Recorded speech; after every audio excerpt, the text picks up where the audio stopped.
बज्जिका भाषा संयुक्त संघर्ष समिति द्वारा पोलो मैदान धरना स्थल पर पूज्य महात्मा गांधी और स्वर्गीय लाल बहादुर शास्त्री जयंती के पूर्व संध्या पर 5 सूत्री मांग के समर्थन में धरना आयोजित किया गया।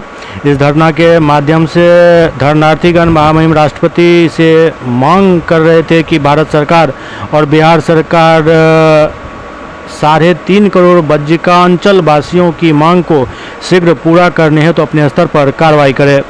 ओंकार प्रसाद सिंह ने कहा कि हमारी 5 सूत्री मांगे हैं। बज्जिका भाषा को संविधान के 8वीं अनुसूची में शामिल किया जाए।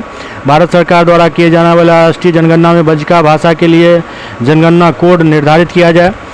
राष्ट्रपति और राज्यपाल महोदय बिहार सरकार को निर्देश दें कि बज्जिका भाषा के लिए बज्जिका अकादमी का शीघ्र गठन हो।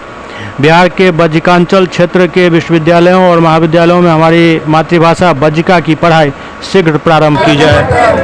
बज्जिका की 8वीं अनुसूची में शामिल किया जाए। दूसरा है बज्जिका के अकादमी में शामिल किया जाए। तीसरा है बज्जिका के जनगणना कोड दिया जाए। चौथा है 5वां वर्ग तक की पढ़ाई शुरू होए। अब विश्वविद्यालय स्तर पर की पढ़ाई। क्या परिचय हुआ आपका? ब्रह्मदेव प्रसाद कारजी है।